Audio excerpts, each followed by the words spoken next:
Okay guys, welcome back to the desk again. So in the last video, we looked at the mechanics of long idea processing. Then Chris showed you how to process sector and stock data and each of the steps that you would go through to identify positive and negative outliers. And of course, potential. So the key word there, guys, potential long and short trade ideas. Now, long idea processing, what did we actually do there?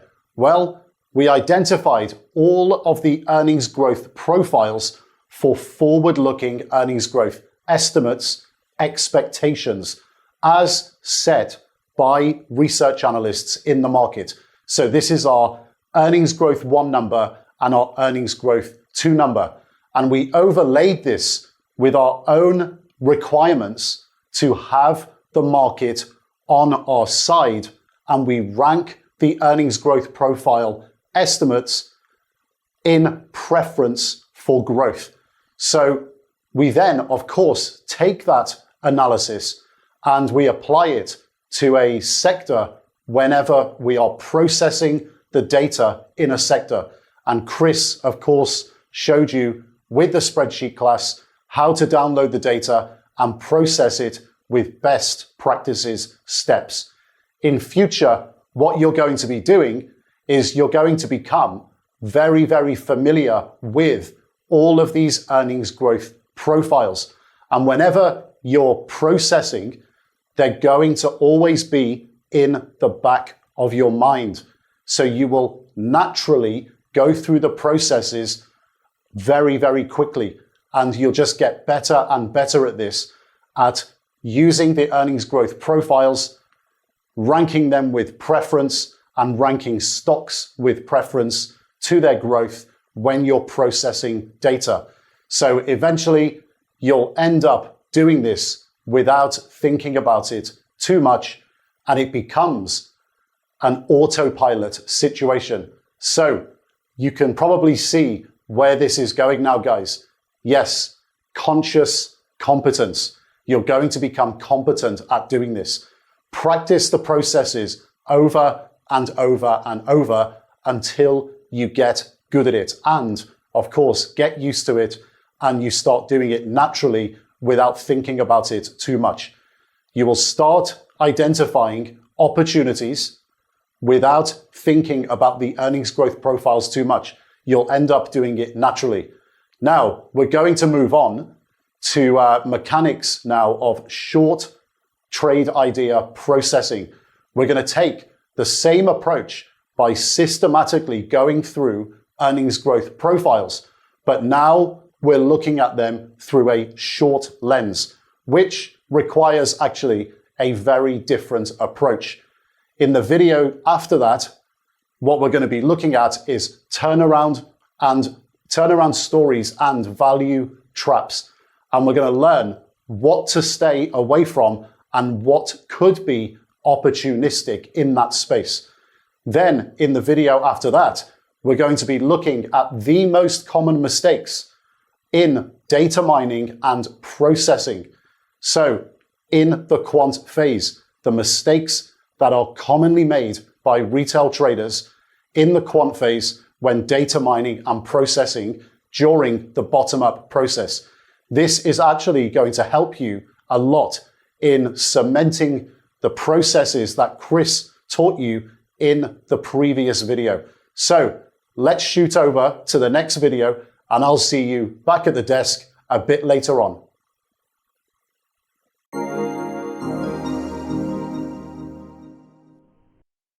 Okay, so we are back at the screen. Video number 26. We're going to continue now with our trade idea generation processes, and we're going to be looking at the mechanics of short trade ideas. We are again going to be looking at percentage earnings growth as a filtering metric within the quantitative phase of the overall bottom-up process. And here, again, we have our quantitative and qualitative dashboard as a reference point as to the entire bottom-up process.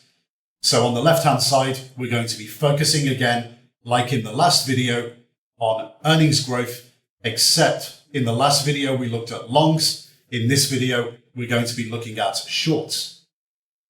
In terms of the assumptions that we're going to make in the backdrop of establishing a portfolio bias, well, in the previous video, we looked at the quantitative processes that pro traders focus on at the stock level when we're generating potential long ideas. And we assumed a bullish macroeconomic view and a net long portfolio bias. So we assumed that you recognized that the world is in a cyclical upswing, that you're forecasting real GDP expansion with Fed target inflation intact, and that your portfolio bias is net long, and you want to be aggressively long growth stocks in your portfolio.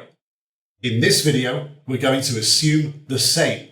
However, we're looking for shorts against longs that are in that portfolio.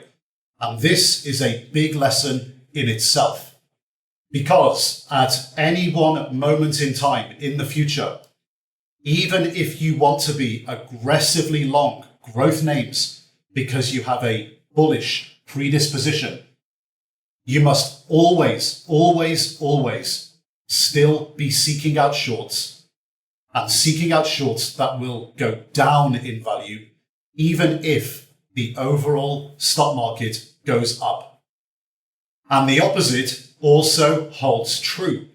Even if you want to be aggressively short growth names because you have a bearish predisposition, you must always be seeking out longs, and seeking out longs that will go up in value, even if the overall stock market ends up going down. As traders and portfolio managers, we can't just be naked long or short everything and be 100% in one direction. This is a surefire way to blowing up your trading account. Now, just as a reminder, we always want to be going where the juice is. So remember, we have our entire US stock market that encompasses over 2,200 stocks. Within the stock market, we have our industry sectors that have both cyclical and defensive characteristics.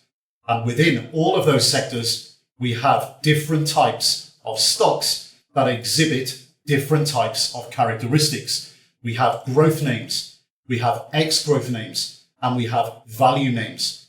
On the short side, we're looking to be short ex-growth names and potentially value names or value traps. On the long side, in the previous video, of course, what do we like? Well, we like what all money in the stock market likes, which is growth.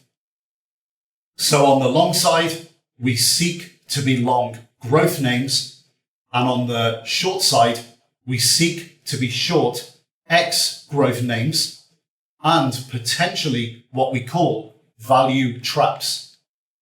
So whether it's ex-growth or value trap, and regardless of what sector the stock is in, we always want to be optimizing in any GDP growth environment.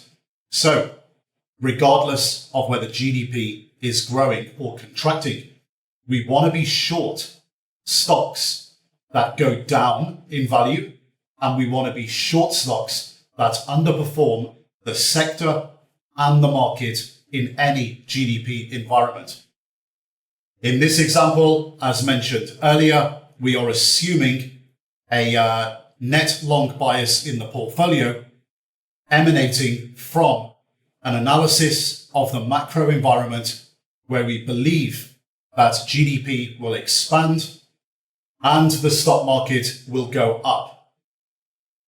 So in the backdrop, we have a net long portfolio bias, and we are long growth names in the portfolio, and we are seeking to add shorts to that portfolio.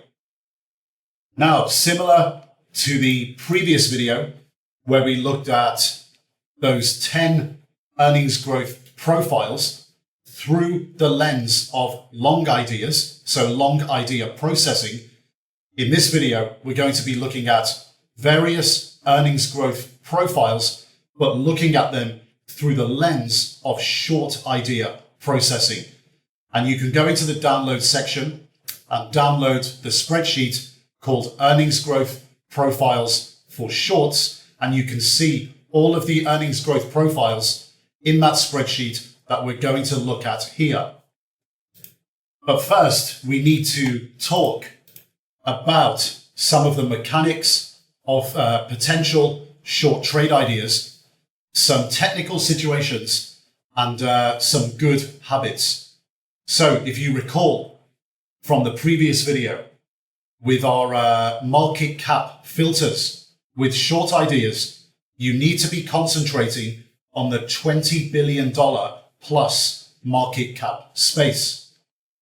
From a short perspective, from a revenue perspective, from an earnings perspective, a large cap or mega cap stock has more potential to halve once it goes X growth in a lower risk way than a mid cap, or even a small cap stock or a micro cap stock.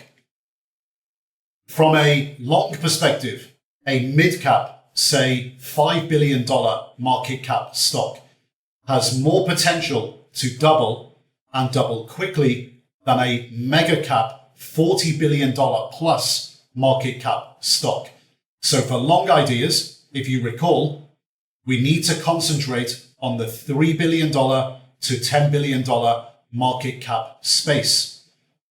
For shorts, we need to concentrate on large cap stocks that have $20 billion plus market cap and mega cap stocks. For mid caps, earnings growth is generally greater than in large and mega caps. For shorts, we are looking to get in when growth is slowing. So when a stock goes X growth. So you have to use market cap as a filter, as well as price earnings ratio, earnings growth, and PEG ratio. So again, we are continuing here to build out a portfolio where we're using essentially volatility as a filter. So we have a portfolio that presents us both acceptable risk and good opportunity to make money. And that, of course, as you've seen before, was covered in the IPLT video series. If you haven't seen that, then I suggest you do register and subscribe, because again, this is how everything fits together.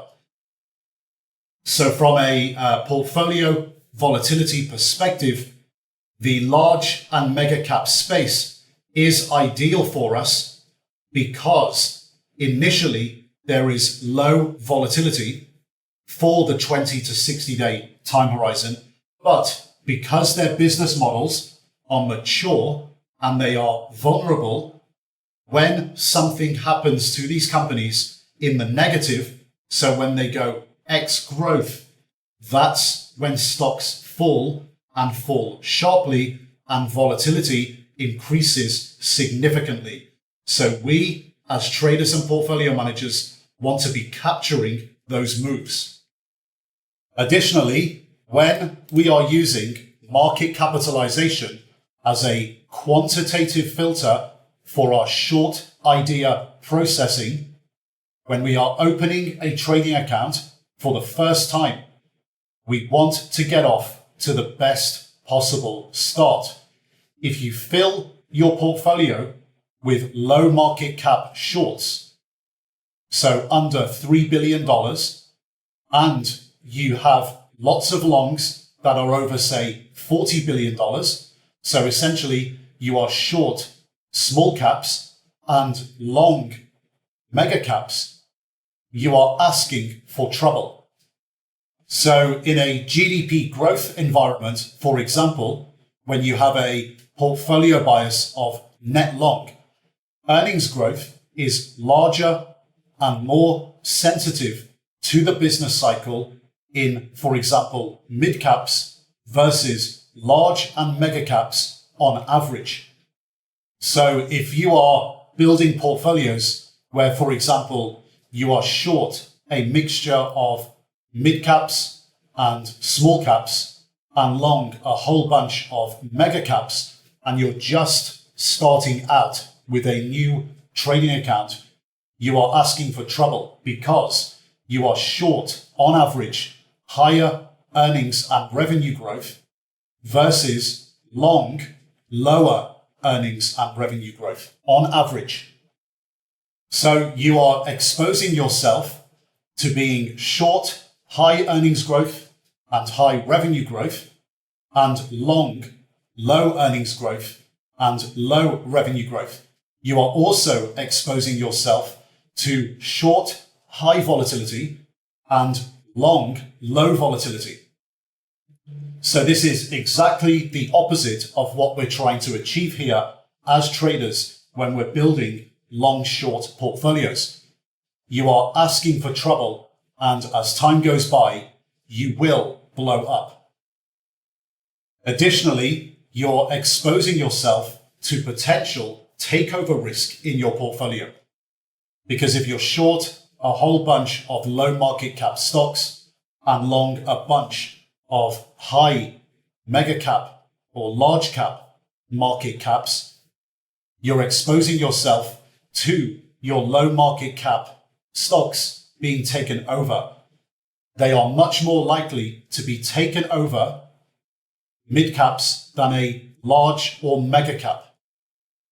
Why? Because it's much easier for large companies to get the financing to acquire or take over, for example, a mid-cap company that currently has a $3 billion market cap, and they go and buy it for $4 billion or $5 billion, as in they pay a premium for that stock, for that company. It's much easier to do that than to go out and raise the financing for a $75, $100 or $150 billion market cap stock. Additionally, large companies who are looking to acquire other companies, they are going to be more attracted, like us, to growth. They are not going to be attracted to X growth. They're more likely to be attracted to growth. So again, larger companies will be more attracted to smaller stocks rather than large or mega cap stocks or companies, simply because of their growth. So it's easier to get the financing on a much lower market cap because of the chip size, the size of the deal, versus the size of the deal of a large or mega cap. But also, using that financing, companies would rather acquire growth. They are more attracted to growth, like us. But also, just from a risk perspective, from a trader's perspective, when we're looking to short stocks, let's have a look at a takeover risk example. So let's say you have a trading account of $15,000 deposited on margin, and you have the ability to leverage this 4 times. So you can have a $60,000 gross exposure portfolio.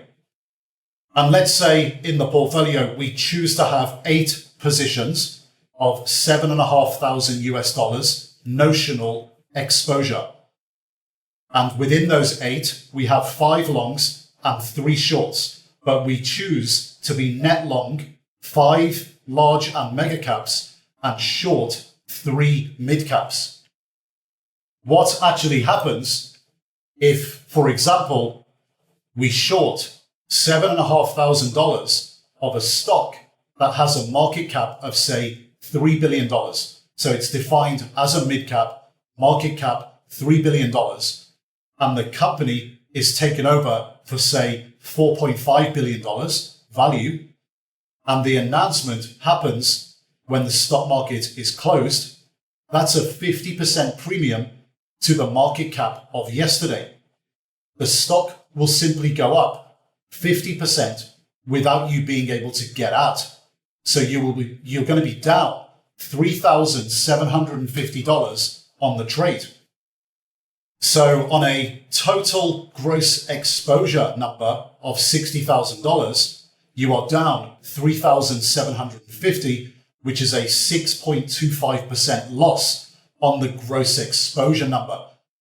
But on the margin number of $15,000, that is a 25% loss on your margin. This is an irrecoverable position for an account size that's this small. It's going to take you at least 6 months, possibly even 12 months to make this money back in the portfolio. This type of risk has to be eliminated from your portfolio immediately. So from the outset, you have to place a market cap filter on your short ideas of $20 billion minimum. So only go short large and mega cap stocks to begin with. When you're making money 6 to 12 months down the line, only then are you allowed to get clever, but not in the beginning. You've not earned the right yet to be clever because you haven't made money. Now, coincidentally, this is why good shorts are much harder to find than good longs in a typical positive GDP environment. Why? Because we have to place a market cap filter of $20 billion from the outset. And just from a market cap perspective, there's going to be less of these stocks available in the market. So the opportunity set is just smaller. Additionally, within the opportunity set of the $20 billion plus market cap stocks available at any one time, we have to find fundamental setups that exhibit characteristics of good short ideas. So not only is the opportunity set smaller than our potential long ideas, but within the opportunity set, the amount of stocks at any one time that exhibit fundamental characteristics that enable us to be short these stocks is much smaller. But remember, we are looking through the lens here of a positive GDP environment. It's much harder to find good shorts in that environment. In a slowdown in GDP, so when GDP is slowing down and still positive, but it's going lower, or in a GDP contracting environment, it's obviously much easier to find shorts. But remember, one thing is for certain. In any GDP growth environment, we can't simply be long 100% in our portfolio or short 100% in our portfolio. We have to have either a net long or net short bias or a neutral bias. In this example, when we're looking at a typical positive GDP environment, we still have to have shorts in our portfolio, and we have to do the work. We have to generate, as best we can, good short ideas, even in the typical positive GDP environment, and we must have short positions in our portfolio. Now, similar to when we were looking at long ideas, we do have an ideal price earnings ratio set up for short ideas. So our backdrop, what we want to be having is something like this for our PE profile for the stock relative to the sector. So when you're filtering for PE, you are looking for stocks that have a PE that's on a discount to the sector in both period 1 and in period 2. But in period 2, the PE2, because we're using current stock price divided by EPS, we want the PE2 to be higher for the stock relative to its PE1. Why? Because it means that EPS is going lower in PE2 versus PE1. So we have lower EPS in PE2 versus PE1 and therefore negative earnings growth. Additionally, in this earnings growth profile relative to the sector, you'll see with the sector that the PE for PE2 is lower than PE1, meaning that the sector is actually exhibiting some sort of growth. So that means that the average mean earnings per share of the sector is actually growing slightly from period 1 to period 2. Now, it could be even better, for example, if the EPS, the mean EPS of the sector is either the same or lower for the second period versus the first period. But what we've done here is exhibited a case where it's just slightly better. So the PE for period number 2 is just slightly lower than PE1, and that's kind of the minimum ideal PE setup or PE situation for the sector. And then with the stock relative to that, we want lower in both periods. And on top of that, for the stock itself, we want to see EPS lower in period 2 versus period 1. Now, just as a side note, this is a situation where EPS is positive in both periods for both the stock and for the sector. So, yes, we will be looking at earnings growth profiles of loss-making companies, but here we are looking at a company that is in profit, but their EPS is going lower. And this is the ideal setup for us in terms of EPS and price earnings ratio for the stock versus the sector. So in this situation, the stock is potentially going X growth in a sector that is growing slightly. So this is the backdrop, the minimum backdrop that we are looking for the ideal price earnings ratio setup when we're processing for short trade ideas. When we move on to earnings growth, it becomes a slightly different story into how we analyze earnings growth through the filter of a short lens when compared to when we do this exercise looking at earnings growth profiles through a long lens. So if you recall, when we looked at sequentially positive earnings growth, when we looked at long ideas as the ideal situation, what did we have? We had an earnings growth 1% that was higher than the sector mean average. And then in EG2, we again had a stock earnings growth number that was higher than the sector, but in earnings growth 2 for the stock itself, it was higher than in earnings growth 1. So we had a sequentially positive earnings growth number for the stock that is outperforming the sector in both periods. Now, on paper, if we just reverse that situation and we say, okay, we just turn this upside down, and that's what we're probably looking for shorts.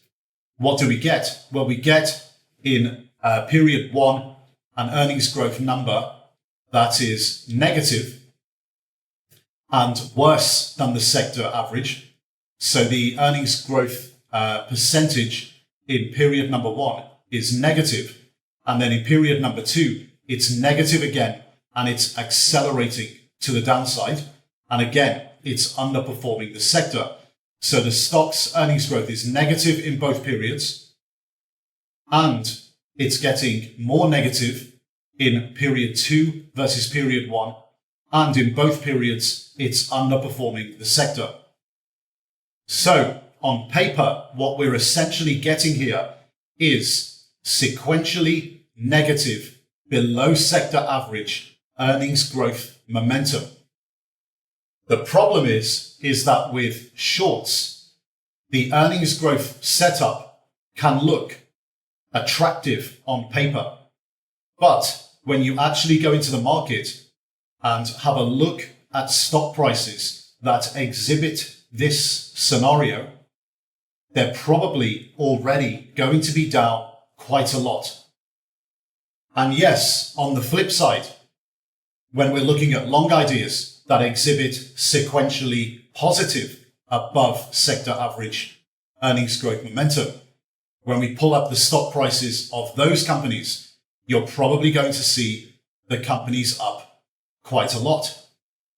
But there is sometimes a difference in that when we're looking at long ideas and we're looking at valuations and earnings growth and we're looking at price, we saw in the previous video that for a company to maintain its same PE ratio, that the company in the positive would have to be hitting its earnings growth numbers, its EPS, and the stock can continue trading on the same PE, the same multiple in the second period.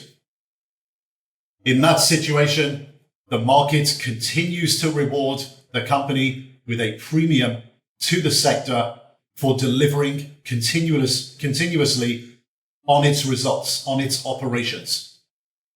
Yes, the stock in the journey with sequentially positive above sector average earnings growth momentum, in that journey from period 1 to period 2, it can be volatile, but ultimately, if the company keeps delivering, it's highly likely that money is going to continuously reward the stock, reward the company, and the company will continuously trade on a premium to the sector.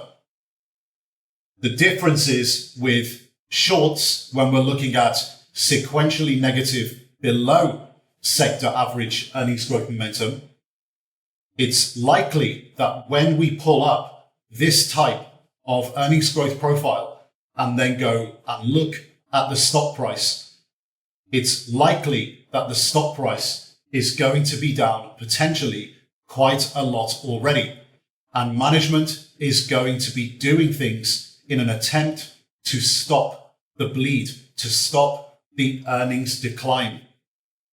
So there will be dynamic actions occurring potentially in the market when we have a static on paper earnings growth profile in a stock that can already be down quite a lot. And if a stock is already down quite a lot and it's exhibiting this type of earnings growth profile, then stocks, when they get to certain levels, can actually represent to the market value.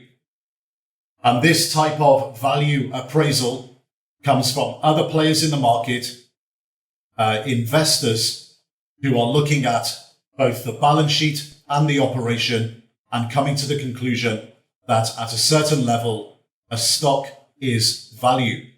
So we have to be careful here. We can't look at sequentially negative below sector average earnings growth momentum in the same way that we look at sequentially positive above sector average earnings growth momentum. This earnings growth setup, this earnings growth profile on paper looks ideal, but it is static and only on paper, and things can change and things are dynamic day to day in the market, and we have to be very careful that we don't, for example, short stocks that are down a lot already and management are doing things to turn around the company, to turn around the fortunes of the company and turn around earnings growth. And on top of that, stocks are not at a level where they represent value, where investors are stepping in. So sequentially negative, below sector average, earnings growth momentum looks ideal on paper, but it is hard to get in at good levels when the market now knows that this is the case. It's likely that stock prices have already moved down quite a lot. So we have to be careful in our analysis and treat it differently to sequentially positive above sector average earnings growth momentum. Additionally, when we are identifying X growth stocks, this does come with some caveats. When we're identifying X growth stocks, it means that the stock is very clearly beyond its growth phase. When you look at further metrics like revenue growth, for example, the stock may be still in its growth phase, and the management operating plan is to choose to reinvest revenue and therefore earnings into growing the top line. So in this situation, the stock is a revenue growth story. So don't think because you see negative earnings growth in an earnings growth profile that a stock is automatically a short. It isn't. You always have to do further work. More work is required. If this happens to you in your identification phase in the quant for short ideas, if this happens to you, it's okay. What you've done is you've just identified a growth stock by going through the process, and you've learned more about the stock and more about the sector. This is why we have a filtering process. We are in the process phase of identifying potential shorts. And sometimes when you're looking at shorts and you're looking at earnings growth profiles and looking at them through a short lens, you're going to bump into growth stocks that exhibit negative earnings growth, but they are still in their growth phase because it's all part of their management operating plan. So don't think automatically that because you see negative earnings growth, that a stock is automatically a short. It just isn't. You need to do further work. On top of this, you need to always be aware about something that we call in the processing phase, the law of small numbers. We're going to be covering this later when we discuss processing mistakes in the quant phase a bit later in the PTM video series. Now, similar to when we looked at long idea processing in the quant phase, and we looked at earnings growth profiles there, we're going to be looking at a number of earnings growth profiles for short idea processing. And the first 5 we're going to look at are all in a situation where they have positive EPS in both periods. Now, we've already seen our first one, the ideal scenario on paper, which is the sequentially negative below sector average earnings growth momentum. We're going to look at the others as well, case 2, 3, 4, and 5, and then there'll be more cases later. So case number 2, we have negative earnings growth and earnings growth that's less negative in the second period, and that's both below sector average. We have flat earnings growth in the first period, then going negative and both below sector average for the third case. For case number 4, we have positive earnings growth. That's then going flat to negative and below sector average.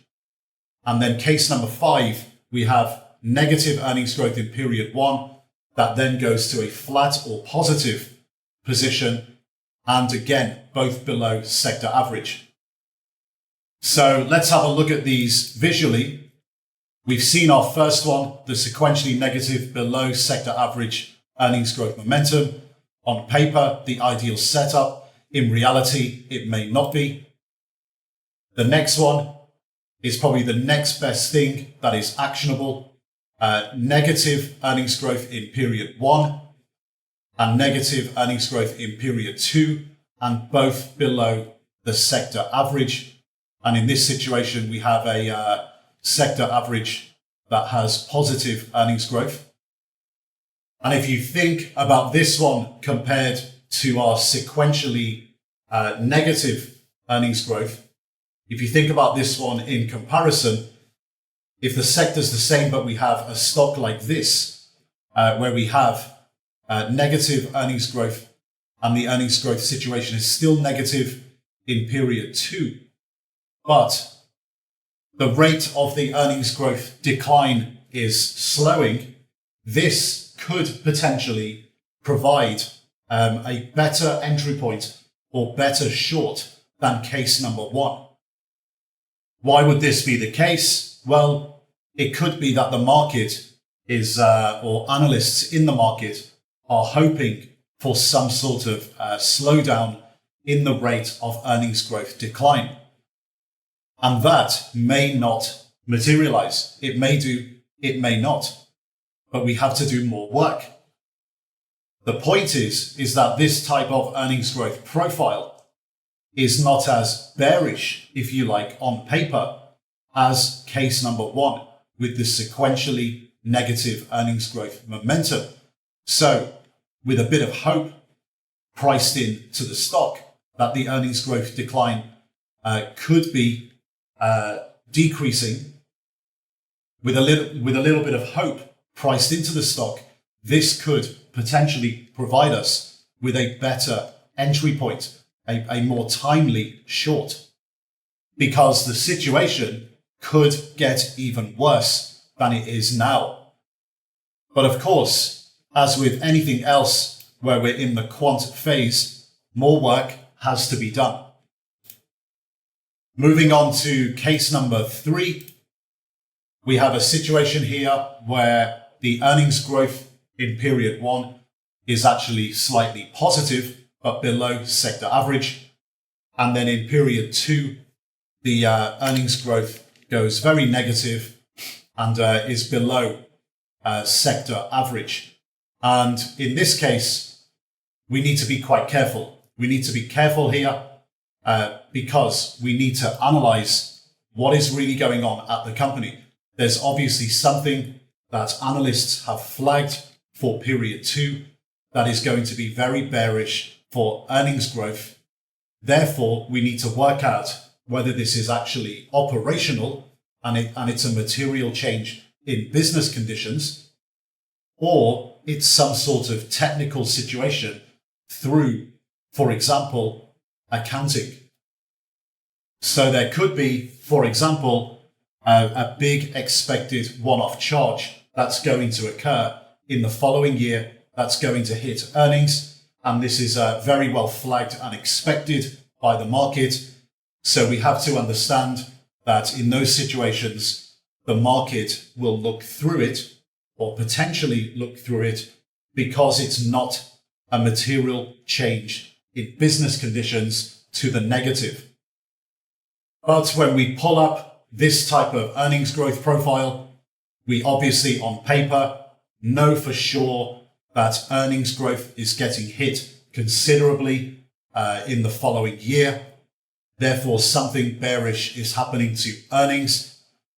With the PE backdrop that we've got, if that's intact as well, it means the market is punishing the stock. It's trading on a discount to the sector. And we have to do further investigation to work out whether this is operational or technical. So in this case, we call this flat, then going negative below sector average. Even if it's a tiny positive of, say, 1% earnings growth, it's essentially flat. Looking at our fourth case, we have in earnings growth period 1%, we have positive earnings growth, which is below sector average.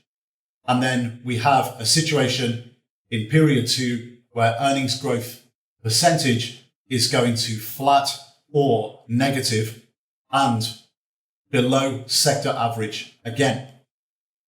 Case 4, similar to case 3, is showing us that the market is expecting earnings growth to be positive in period 1 or flat to positive in period 1, like in case number 3, but it's going flat to negative in period 2. So the market is expecting an earnings growth decline for the second period relative to period 1. So again, similar to case number 3, in case number 4, we must do further work to figure out what this expectation in period 2 is all about. Why is there an earnings growth decline expected by the market? What is the reason behind it? Is it genuinely operational, where it's a material slowdown in business conditions? Or is it technical? We have to go and figure that out and make sure we understand what's behind the earnings growth decline that's expected by the market.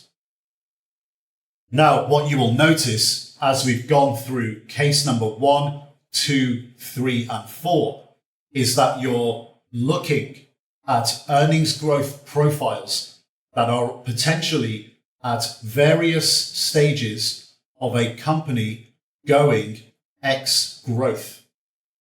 Case number 1, where we had sequentially negative earnings growth momentum that is below sector average in both periods, that could be a situation where the stock has gone X growth and it is late stage X growth. And when you've seen case number 2, 3, and 4, these cases are potentially cases that are earlier stages of a company going X growth. So it can be the situation that case number 4, for example, is at a much earlier stage of going X growth versus, for example, case number 1 or even case number 2. So the stock prices may not have moved yet to reflect the full discount that the stock could potentially trade on in the future. So when we're looking at all of these cases, we have to ask ourselves the obvious questions. Has the company actually gone X growth? That is the most obvious question to ask. And then to answer that question, we have to look at the operation and find out if there is a genuine material negative change in business conditions.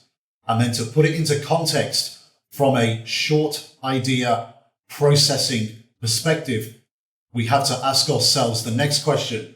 If it is X growth, how far along are we in terms of the stock being X growth, and what is reflected in the share price? How much has the stock gone down already to reflect how far the stock or company is down the line in terms of going X growth? And are we early to the trade? Are we early to the party? Or are we late to the trade? Are we late to the party? Which brings us nicely onto our fifth case, which is a situation where earnings growth in this profile is negative in period 1 and then positive in period 2, but below sector average in both periods. And this situation is like what we looked at when we were looking at long idea processing, where there's a potential turnaround story. But there is a flip side to that coin, because a potential turnaround story can also be a potential value trap. So this situation here could happen in a company going X growth in the early stage, but it could also be a company that has gone X growth and has been X growth for a while, and now the actions of management are potentially turning around the company's fortune, turning around earnings.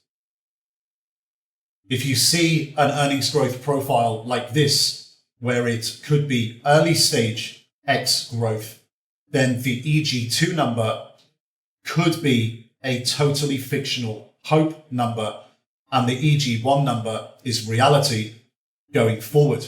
So EG2 could be downgraded. So earnings in the second period could be a hope number from analysts. So that type of turnaround could just be very low probability or fictional. In the other case, where a company has been X growth already for a long time and is far down the road of being X growth, the stock could be down a lot. It could be down 50, 60, 70, 80% already, underperforming massively for the last 1, 2, 3 years. And then all of a sudden we have some expectation that there's going to be earnings growth in the following year after multiple quarters and a year or two of earnings growth decline. And in this situation, this could be a scenario where we're looking at a value play, where other players in the market, investors, are looking at a stock as a value play. That is different to when we're looking at an early stage X growth stock. However, the dynamic in this situation, in the way we view it, so whether it's going X growth in the early stage or it's been X growth for a while, we view this in a similar way, in that we look at the earnings growth 2 number, so next year's number, and we ask ourselves the question, is this real? Is it genuine? Is it a real turnaround, or is it a trap? Now, as mentioned in the previous video, when we looked at turnaround stories, the earnings growth profile of a turnaround story can be both opportunistic and dangerous. So they are opportunistic in that we are looking at the market's expectation here of a turnaround. And from a long perspective, it can be opportunistic in that the turnaround actually happens. They execute on it. Looking at it through a short lens, it is opportunistic in that the turnaround could fail. But it is also dangerous. So when we look at it from a long perspective, we are taking a position potentially in a stock where the analysts in the market is expecting a turnaround in earnings growth. So we are going with the market, we are agreeing with the market, but if the turnaround doesn't happen, then of course the stock is probably going to go down a lot and we're going to lose money. Looking at it through a short lens, it is dangerous because we are actually arguing with the market here. So we're saying that the market is wrong to have the earnings growth number for period number 2, and that we know better. And of course, because we're going short, where there's infinite amount of downside. So especially in the case where a stock has been X growth for a long time, and then the market is expecting a turnaround in earnings growth, and the stock is already down a lot, going short this type of earnings growth profile in that type of dynamic can be very dangerous. So again, with all of these profiles that we've looked at so far, we are assessing from the earnings growth profile itself, not only the direction of earnings growth, but how far down the line the company is in terms of going X growth. Is it early stage X growth, or is it late stage X growth, or somewhere in between? And also, obviously, we want to be finding out the reasons why earnings growth is forecasted to be negative by research analysts, by the market, and understand the context of the earnings growth decline. So the questions are always, has the company actually gone X growth? How far down the line is the company in terms of going X growth? How much is the stock price down? And how much is reflected in the stock price move and the bearishness already surrounding earnings expectations? What are the reasons for the earnings decline or the expected earnings decline? And is it going to continue? Now, just as a side note, for clarity purposes, when you're going through your processing, you'll find that when we have negative earnings growth profiles, that your PEG ratios are going to be negative. So in the context of shorts, there is no ideal PEG ratio setup, because PEG will just be negative in our ideal or close to ideal earnings growth profiles.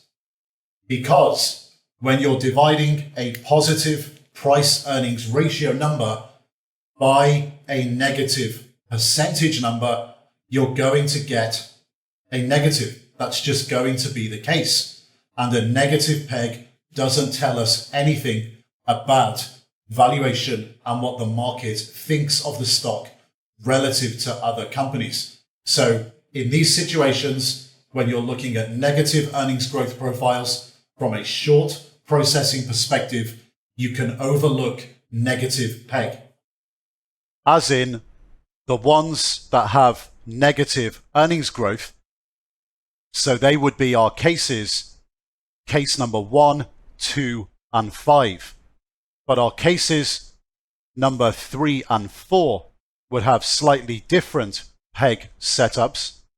So we would have a positive PEG ratio in period number 1, because we have in period number 1 positive EPS, we have positive PE, and a positive earnings growth number. So we have a positive divided by a positive, which gives us a positive PEG in year 1. So if we have negative PEG, like our cases 1, 2, and 5, in a positive EPS environment, it's because we have negative earnings growth, which from a trader's and portfolio manager's perspective, when we see those negative PEGs, it just gives us confirmation of the numbers. Negative PEG has a weak interpretation for us, so we take note of the negative PEG. However, we do not put too much weight on the interpretation for it. In our cases number 3 and 4, if we have a positive PEG in a positive EPS environment, it's because we have in the period a positive earnings growth number. If we then see that PEG go negative in the next period, it's because we know that earnings growth is going from positive to negative. So from a short perspective, from a short trade ideas processing perspective, this visually is confirmation for us that we are getting negative earnings growth in the next period. It's close to ideal, or it's the next best thing. Now we have several other cases of earnings growth profiles that we can look at for short idea processing, looking at them through a short lens. Up next is case number 6 and case number 7. So case number 6, this is where EPS is positive again, but earnings growth is positive and then positive again, period 1, then period 2, but it's lower than the sector in both periods. This is not ideal. This is more like a hedge, and we are not hedgers. We are traders. We want better than this.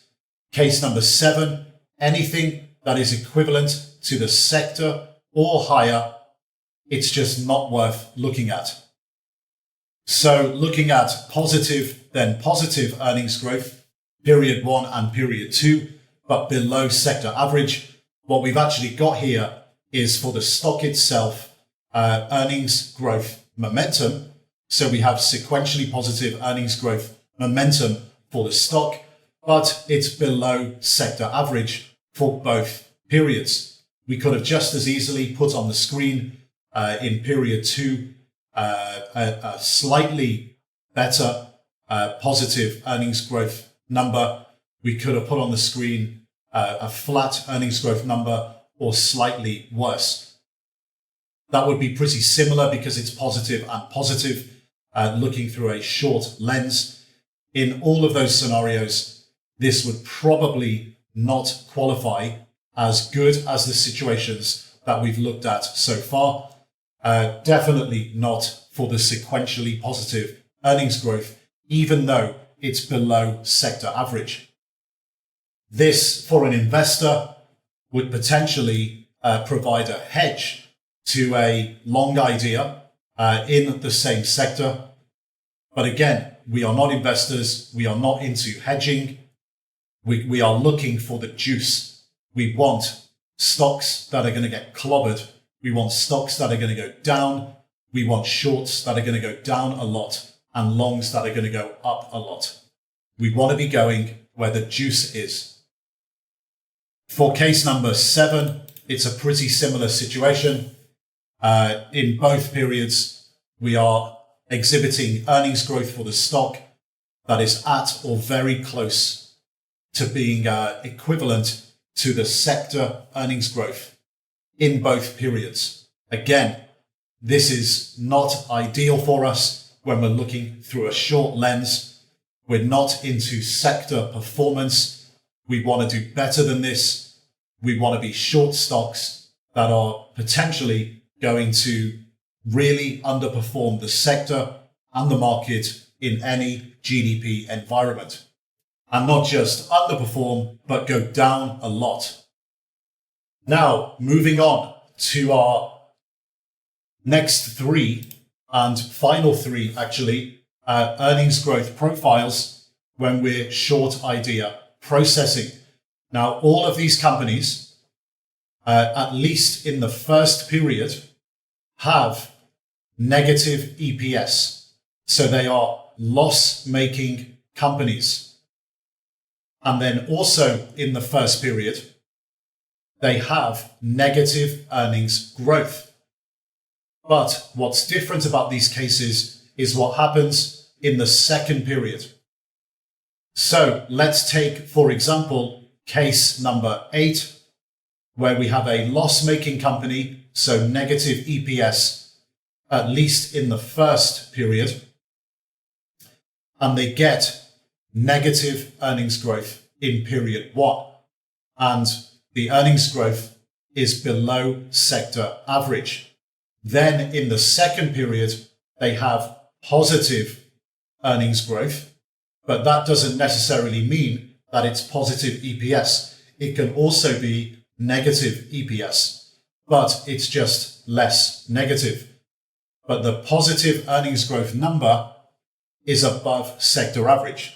We would again define this type of earnings growth profile as a turnaround or value trap, potentially. So this again is both opportunistic and dangerous. With case number 9, we again, in period number 1, have a loss-making operation, so we have negative EPS. We have negative earnings growth as well in period 1, and it's below sector average. In period 2, we also have negative earnings growth, but that is at or below the sector average. So what's happening here is that in period 2, the company is losing slightly more money than it did in period 1, but the earnings growth decline is lower. So this is similar to our case number 2. Again, this is a turnaround or value trap situation, opportunistic and dangerous. And finally, with our case number 10, our final case, we have in period 1 a loss-making operation, negative EPS with negative earnings growth that's below sector average, moving to a scenario in period 2 where we have EPS growth that's even more negative than period 1, and it's below the sector average. So this is like our case number 1, the sequentially negative below sector average earnings growth momentum, but the company is already in a loss-making situation. So the question is here is whether we're trying to be a hero trader and trade the stock to zero. Because it's highly likely in this situation, as long as this is not a revenue growth story and it's part of the management operating plan to have negative earnings growth in order to grow the top line. So on the condition that this is genuinely a stock that has gone X growth in a situation like this where the company is loss-making, it's highly likely that it's way down the line of going X growth. So the question is how far the stock has already moved already. And if it's down a lot already, say 50, 60, 70, 80, 90%, if it's down a lot already, are we trying to be the hero trader here and trade this stock to zero? Are we late to the party or are we early to the party? In this situation, it's highly likely that we're late to the party. So let's have a look at these visually to understand them a little bit better. Here we have case number 8, where we have negative earnings growth from a loss-making operation in period 1. That's below sector average. And then we have positive earnings growth that's above sector average in the second period. And in the second period, remember, this can also be negative EPS as well as positive EPS.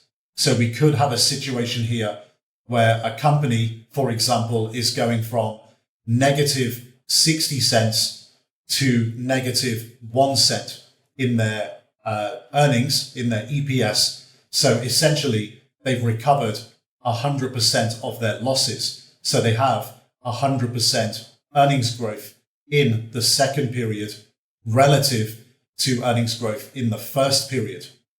Or they could be going from negative 60 cents to positive 1 cent. So again, around 100% earnings growth. It's essentially the same as losing 1 cent. So again, as long as this is defined as a genuine X growth scenario, we can look at this as a potential turnaround or value trap. So again, we are always assessing the context as to whether it's a genuinely X growth story, how far down the line we are in terms of the company being X growth, the reasons for it, how much the stock has moved, and in this particular situation, whether a turnaround is actually genuine or not.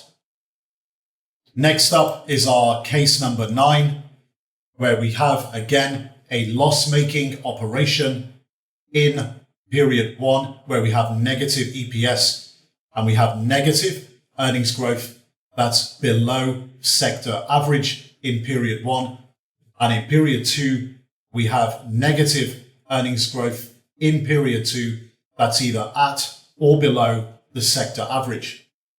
And if you recall, this earnings growth profile is very similar to our case number 2, except this situation is the company is actually loss-making instead of profit-making. So we are looking at it through the lens here, the same earnings growth profile. We are looking at it through the lens of a loss-making operation rather than a profit-making operation, because in the first period, we've assumed that the company has negative EPS. So again, this is a turnaround or value trap story, and we have to be very careful. We have to put everything into context as to whether the company is really an X-growth, genuine X-growth situation. If it is, how far down the line they are, how much has the stock price moved, why is the company X-growth, and also whether the turnaround or value trap exists.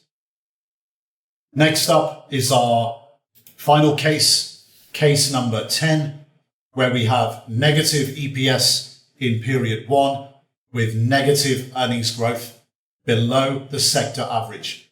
And then in period 2, we have more negative EPS and more negative earnings growth that's again below the sector average. So remember, this is like our case number 1, where we have sequentially negative below sector average earnings growth momentum. So on paper, it can look good, but in reality, it can be bad. Because again, it's all dependent on whether it's genuinely an X-growth story, how far down the line they are in terms of going X-growth, how much the stock price has moved, the reasons, whether we're late to the party or not, and of course, if there's better earnings growth profiles out there and better, more well-timed shorts. So remember, in this situation, yes, we have the sequentially negative earnings growth momentum that's below sector average, similar to case number 1, but here we are a loss-making operation.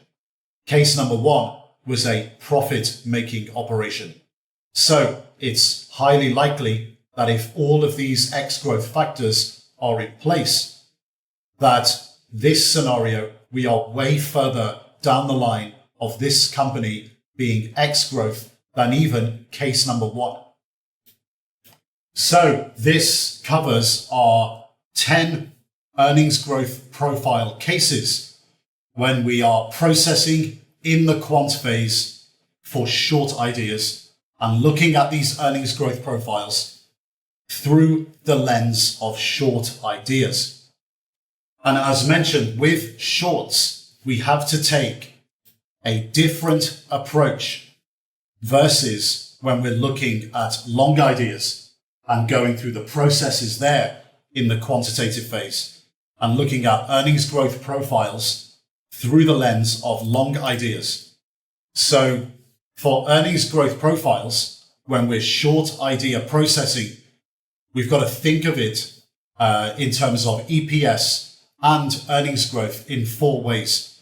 We have positive EPS with negative earnings growth. We have positive EPS with positive earnings growth. We have characteristics where we have negative EPS, so loss-making operations with negative earnings growth. And we have loss-making operations, so negative EPS, but have also positive earnings growth. Now, intuitively, you would think that just finding companies that lose money would make great shorts. So loss-making companies automatically becoming great stocks to short. But that is not necessarily the case here. You have to be very careful because stocks may have already traveled and you could be shorting something that's already down a lot. So shorting it in a hole. So it could already be down 50, 60, 70, 80, 90%. And you could be very late to the party and get caught out being short. Remember, markets are forward-looking animals. We are forward-looking and we're not ever backwards-looking in our analysis as traders. A stock, for example, that was a $50 billion company 3 years ago that is down, say, 80%, is now a $10 billion market cap company. On that journey from $50 billion to $10 billion, they may have had positive EPS, but had gone X growth, then fallen into negative EPS, so fallen into losses. And this is partly why we have a market cap filter on shorts. We want to be looking to go short stocks that are going on that journey. And we don't have to capture all of the journey. In fact, for both longs and shorts, we always want to avoid trying to pick bottoms and tops. So in the classic long setup, where we have sequentially positive earnings growth momentum, we are playing the earnings growth and we are playing that momentum. But even if we are wrong, our gap risk to the downside on a long position is 100%. We can only lose 100% of our money on a long stock position. In the classic short setup that we looked at, where we have sequentially negative earnings growth momentum, we are potentially playing the earnings growth decline. But in that scenario, our gap risk is actually infinity. On a short stock position, we can lose an unlimited amount of money. And for both long and short positions, with long positions, the gap risk is 100% whether we buy something that's up significantly over the last 1, 2, 3 years, or whether we buy something that is down significantly over the last 1, 2, 3 years. With shorts, the downside is infinity, whether we short something that's up a huge amount over the last 1, 2, 3 years, or whether we short something that's down a lot over the last 1, 2, 3 years. It simply doesn't matter. So this is why we have to treat shorts and earnings growth profiles differently than how we treat long earnings growth profiles. Because in shorts, we can get caught out and potentially lose a lot of money very quickly. So this is partly why we have a market cap filter on shorts. We are putting a market cap filter on to lower the probability that we're going to get caught out and lose a lot of money on our shorts. For example, eliminating the takeover risk element in the short. And what we're looking to do is go short X growth names that are either large cap or mega cap in characteristic. So we're looking to short X growth names that are either mega cap and they're going to in the future become large cap, or we're attempting to short X growth names that are large cap and at some point in the future they're going to become mid caps. What we're also trying to avoid with shorts is to short or attempt to short stocks at the top. So we're not trying to pick the top here. What we're trying to do is look for evidence of stocks going X growth, and we're attempting to capture a part of that journey. So for example, on the journey for a $50 billion stock becoming a $10 billion stock, maybe we can capture half of that move. So when we look at earnings growth profiles that are negative, and also when we see turnaround stories, or potential turnaround stories or value traps, when we look at them through a short idea processing, short idea lens, we have to be very careful. So for example, when we see an earnings growth profile that has sequentially negative earnings growth momentum, whether that's a loss-making company or even a profit-making company, we could be too late to the trade. Additionally, if we see turnaround stories or potential turnaround stories, which are also potential value traps, again, whether it's negative EPS or positive EPS, we could be in a situation here where we are late to the party. So we have to be very careful and take a different approach versus long idea generation. Now, recall the ideal price earnings ratio setup where EPS is positive. It has to be, otherwise PE would be negative due to a negative EPS. So in our ideal PE backdrop, our ideal PE setup, we have in PE1 a positive PE ratio that's lower than the sector average. And then in period 2, we have a slightly higher PE, but again, it's lower than the sector average. What's not ideal from a PE setup perspective for the PE backdrop is, for example, if we have negative EPS in both periods. Why? Because we may have gone already on the X growth journey and the stock may already be down a lot. And we are now in a loss-making period coming from a profit-making period. So if the company is loss-making and we have negative PE in period 1 and negative PE in period 2, we got to be very careful. We have to look at the context here and figure out where the company has come from previously and where it is now in comparison, and whether it's already gone on its X growth phase, whether it's very late in the stages of the company going X growth. Because this situation here, where we have a negative PE in period 1, where the company is loss-making, and then in period 2, the PE is still negative, but it's higher, we could be walking into a short trap here. We could be walking into a turnaround story. But, of course, again, it could also be a value trap where the turnaround story doesn't materialize. We still have to do further work to work it out, but it's not ideal. Now, one of the best ways to think of how we look at earnings growth profiles and how we look at shorts and earnings growth profiles is to think of it in terms of a roadmap.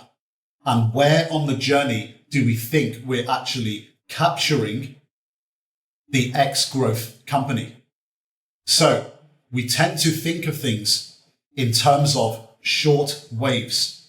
So when we have forward-looking fundamentals, so expectations are shifting from positive to negative, so we have an X growth story, stocks tend to travel lower over a period of time in several waves. So here we have characterized 5 phases of an X growth story. So let's start with phase 1, P1. This usually begins with some sort of capacity or market size issue. So the company has reached a growth capacity and the stock starts to put in several tops. This period of time is usually associated with a lot of bullish hubris in the market that the company can always continue growing at the same pace forever. On top of that, the company itself is usually reluctant to issue any bearish estimates and always attempts to calm the market several times by just reiterating guidance over and over.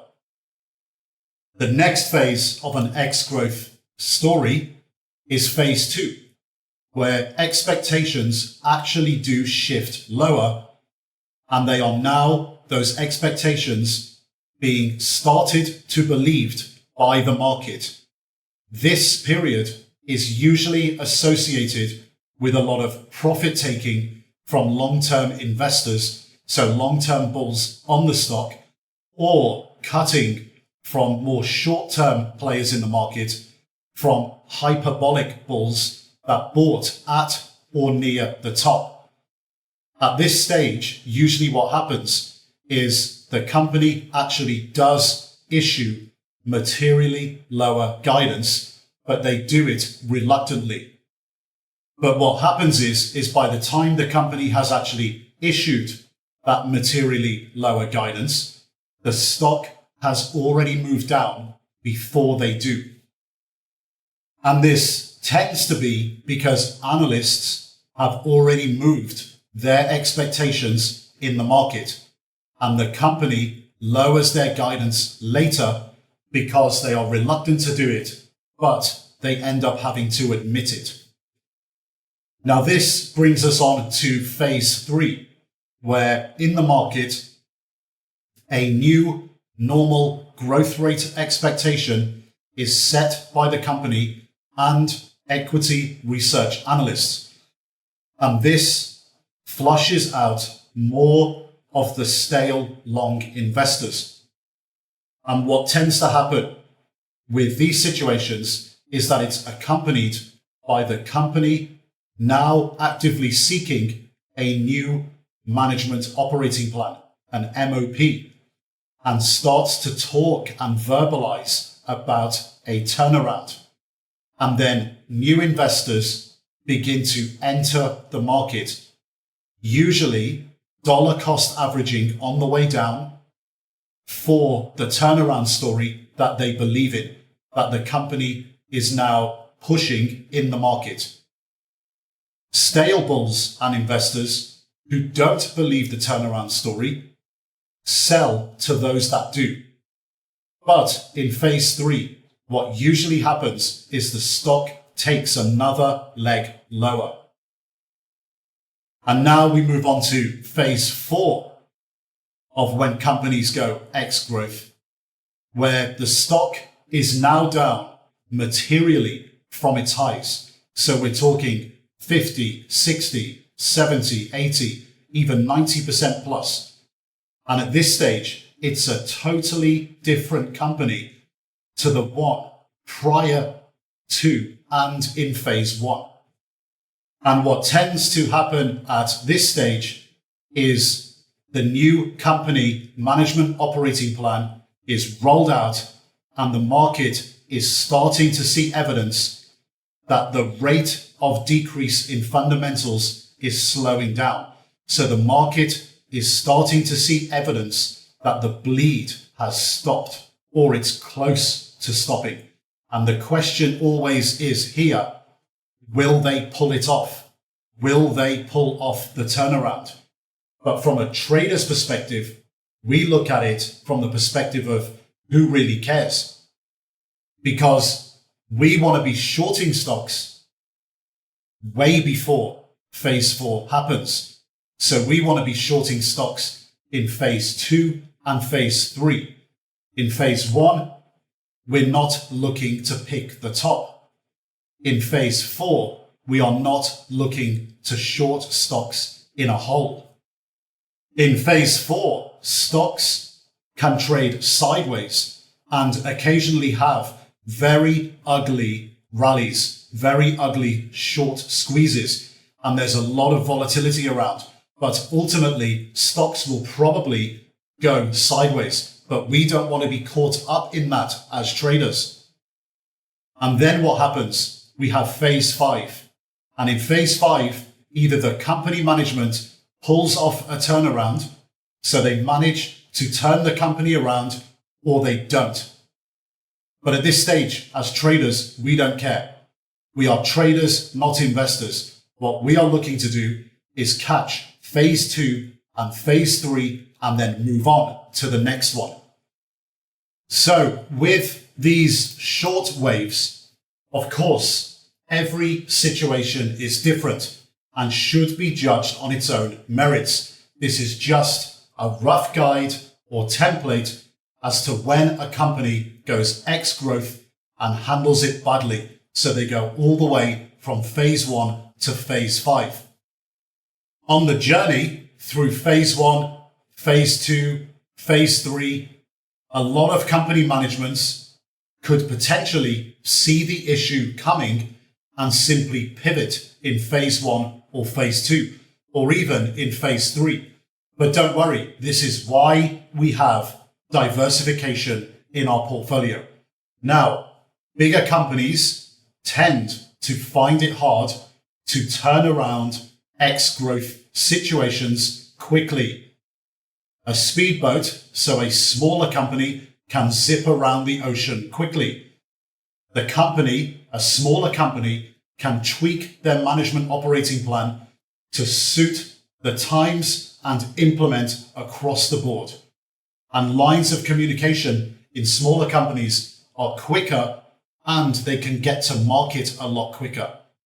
With larger companies, they are like oil tankers. They move slowly around the ocean, and innovation tends to be slower, and management operating plans can't change and they can't go to market immediately. And lines of communication in larger companies tend to be very slow and cumbersome. So when you think of the market cap space of mid caps and large caps and even mega caps, look at it like this. Mid caps, the $3 to $10 billion market cap space. Large caps, the $10 to $40 billion market cap space. And of course, on top of that, we have mega caps, $40 billion plus. So think of it in this way. If you go long a $7.5 billion market cap, mid cap company, and short, say, a $30 billion market cap, large cap company, if the mid cap doubles and the large cap halves in 1 year, they meet in the middle at $15 billion market cap. Now, for the record, for long ideas, we don't have a similar wave template for classic sequential earnings growth long profiles, because in the way they journey, it can be very varied. So how the stock travels to the upside can be extremely different from one case to another. With short ideas, when companies go X growth, the wave template exhibits a very typical average profile of how a stock journeys throughout the waves. So let's have a look at some real examples here. So we can see on the screen here, Under Armour, which is an apparel brand. And this is Under Armour going X growth and traveling from being a $25 billion stock at $50 a share to becoming a $5 billion stock at $10 a share. So what you can see on the screen here is the various phases, like in our short wave template. So we have phase 1, which is where the company puts in a top in 2015, falls and has its first move down, and then trades sideways between 40 and the high 40s dollars. You can see where the red arrow is pointing. The first red arrow, this is where phase 1 begins. And then the stock drops from mid 40s into the high 30s and treads water in the high 30s and low 40s.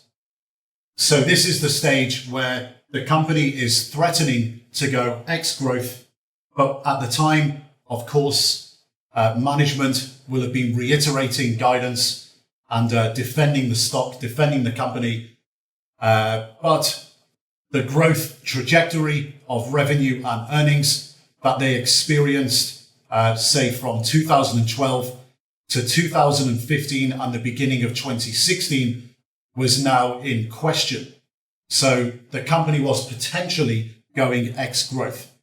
And then we have the phase 2 period where it's actually confirmed that the company is going X growth.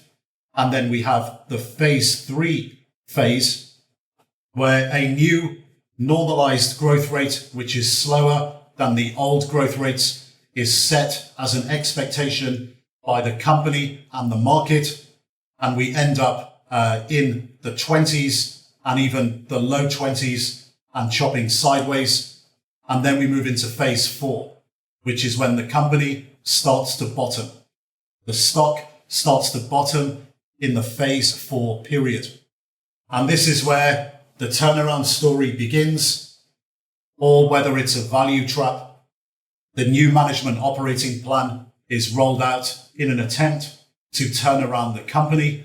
And you can see phase 4 lasts from somewhere in the region of towards the end of 2017 all the way up to 2020. And this is quite typical of phase 4 scenarios.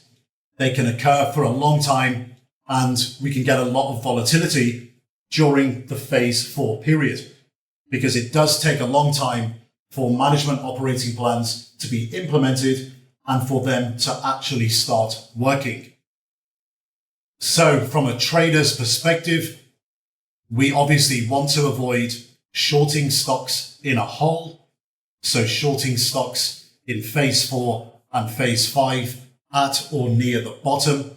Obviously, we don't know that at the time, but we can understand the characteristics of X growth stocks and where they are in their journey.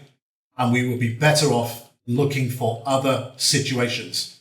On top of that, we don't want to be trying to pick the top.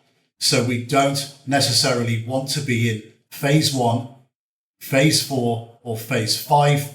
We want to be capturing the journey when we get confirmation that the X growth is occurring and we're moving to a lower growth rate very rapidly. If you look at the period here from mid to late 2016, when we have a break to the downside, that's phase 2.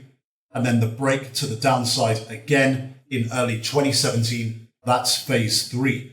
So we want to capture those moves. As traders and portfolio managers, we would have wanted to have captured the move in Under Armour from around high $30s down to low $20s. But of course, we're not going to capture all of the move. If we can capture half of it, 2/3 of it, 3/4 of it, we're doing very well. Another example that demonstrates the progression of our shortwave template is a company called Tenneco, TEN, which moved on the journey from being a $4 billion market cap stock at $70, becoming a $250 million stock at $3 a share. And Tenneco is in the automotive equipment market. So we can clearly see a phase 1 period from the end of 2016 to around the end of the first quarter of 2018. And then phase 1, this is an area where we're probably not shorting the stock, but we're starting to see that a company could be going X growth. And then when we actually see it break to the downside, this is where we want to be playing it and we get confirmation that the stock is now X growth. So we would have liked to have been shorting this stock around June to September 2018 to enable us to capture the phase 2 move and the phase 3 move down in the stock. We can also see after we have the phase 3 move down, we get the phase 4 period beginning. So after the phase 3 move down, the phase 4 period begins in the time horizon between June and September 2019. And you can see that the phase 4 period lasts a very long time, all the way up to the end of the chart, which is in around April 2021. So almost 2 years, the phase 4 period happened before the phase 5 period occurs. And this is where either the turnaround happens or not. And if you want to go and have a look at this stock, go away and have a look at it. You'll see that the stock rallied actually quite significantly from the $10 level up to above the $20 level in a very short space of time. But obviously, that's not a full turnaround. We're still in the phase 5 period, but the phase 5 period began in April 2021. But these are two good examples, Under Armour and Tenneco, because they're in two different market cap spaces. So Under Armour started off as a $25 billion stock and went from being a large cap to a mid cap. And Tenneco went from being a mid cap, a $4 billion stock, to being a micro cap. So these are good examples to use because the way we look at things as traders and portfolio managers with our market cap limit on our shorts, we would much rather be shorting Under Armour rather than Tenneco, even though Tenneco may have exhibited X growth characteristics. We would much rather be short Under Armour, even if Tenneco is available. And you can also imagine in both scenarios, when Under Armour had already dropped significantly and we were in phase 4, and Tenneco had already dropped significantly and we're in phase 4 or even phase 5 for both stocks, we don't want to short either of them. We want to be staying away from those types of shorts. So we'd much rather filter for market cap and be short a stock like Under Armour in that situation than be short in a stock like Tenneco simply because of the market cap and the gap risk. But neither of them we want to be involved at phase 4 and phase 5, or even in phase 1. We want to be capturing phase 2 and phase 3 in stocks like Under Armour. Let's have a look at a mega cap stock that is actually in phase 1 and has a big question mark over it. We looked at this stock, Shopify, earlier in the video series, and we realized that revenue growth was slowing down post 2020 below 2019 and previous year levels. And if we take a snapshot of Shopify in April 2021, we can see the stock price is $1,145.46. It has a market cap of $165 billion. So it's already put in a top at this stage, just above $1,400. So the question is if we're seeing a fundamental slowdown of the top line and potentially a fundamental slowdown in other parts of the business relative to previous years, are we in phase 1 and is it going to get worse? So the $1,400 and the $165 billion stock becomes what? Well, at this moment in time, we just don't know. And this is a great example as to why, as traders and portfolio managers, we don't try to pick the top. We don't try to go short stocks that haven't become confirmed X growth names yet. If we had a fundamentally bearish tailwind in Shopify, where we're seeing evidence of top line growth falling quite aggressively, and earnings estimates from analysts being cut, and the stock starts to break to the downside, perhaps below the 1,000 level. This is where we want to start getting short to take advantage of the phase 2 and the phase 3 move if that potentially plays out. So Under Armour and Tenneco are good examples of why we try to stay away from phase 4 and phase 5 situations, because they become turnaround stories or value traps and have a lot of volatility around that price for a long time, and we can just get caught out being short. Also, with Under Armour and Tenneco, they do display that at the moment in time of phase 1, we're probably not confirmed yet that the stock is going X growth, and we need the stock to confirm that and for it to break to the downside so we can take advantage of phase 2 and phase 3. And Shopify is the perfect example of why we wouldn't short something in phase 1, because it's too early. It's too early yet to know whether the company, whether the stock has gone X growth. Now, what we've talked about so far in this video on short idea processing, it's all been about fundamental earnings growth. But when we're shorting stocks, there are technical factors that we have to take into consideration as well.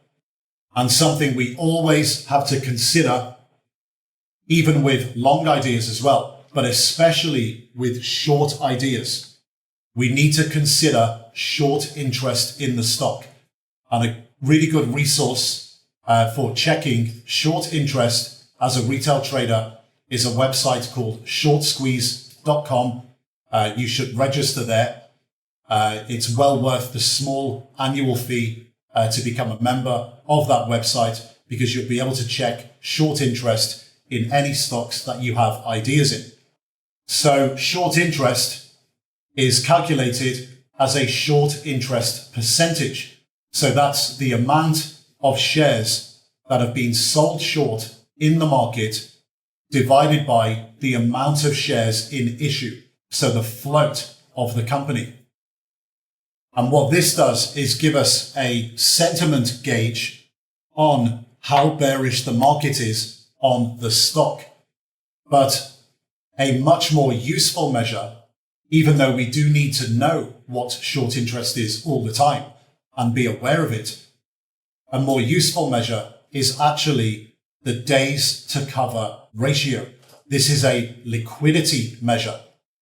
So the liquidity measure of days to cover ratio is the amount of shares that have been sold short in the market divided by the average daily volume of the stock over the last 30 days. And what this does is tell us that if everyone in the market who is currently short the stock went into the market to buy all of their shares back, how many days would it take them to actually buy all of their stock back? This is why it's a liquidity measure. So yes, we absolutely have to be aware of what the short interest percentage is, as in how many shares have been sold short as a percentage of the amount of shares in issue, the float. That can be very, very important, but this is more of a sentiment indicator. But what we also have to be aware of is the liquidity measure of days to cover. So the days to cover ratio. This is more important because it really gives us an understanding of the actual liquidity of the short that's out there relative to the amount of volume that is trading in the stock. So short interest, when we're using it in conjunction with the days to cover ratio, is both a sentiment and liquidity measure. You should use this as part of your technical analysis for both short and long ideas. So Imagine if we have a high days to cover ratio. This basically means that there's a big risk of a very large short squeeze that could occur in the stock when all the shorts have to buy or cover their shorts. So when they step into the market and buy all of their shares back. Now, both a high short interest percentage and a high days to cover ratio could also mean that we're looking at a consensus short idea that is old, that is stale, that is not an original idea. So it's a lazy default short in the market. So this could be a situation, for example, like a phase 4 or phase 5 scenario. But it could also be a phase 1 scenario. So this is actually a good thing for your longs, but obviously it's a bad thing for any shorts. So the question here is always, what is a dangerous short interest percentage level for short ideas? Well, with this one, there is no right answer. I've been involved in situations where on the professional side, for example, I've seen situations where there's been 60, 70, 80% short interest in a stock and things are going really bad for the company and it's actually really justified because they can go bankrupt. And I've seen situations where one hedge fund has been 35-40% of the entire shares in issue short the stock and the stock goes to zero.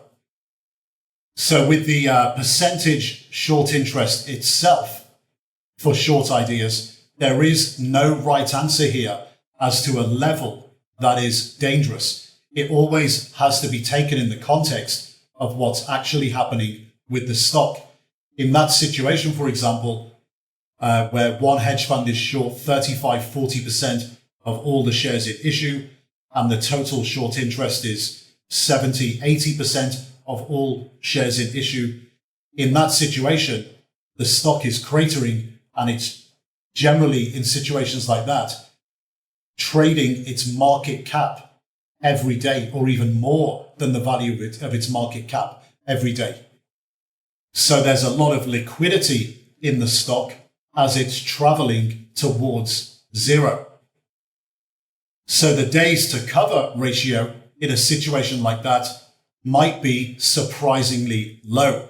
So with percentage short interest, you can't look at it and say, just because it's 15% or 25% or 45% or 65%, that it's high and there's a liquidity issue. The liquidity issue is captured by the days to cover ratio. With the short interest percentage, that is more of a sentiment issue. It gives you a gauge on how hated the stock is by the market, how bearish the market is. The days to cover ratio tells you if there's a liquidity issue with the shorts.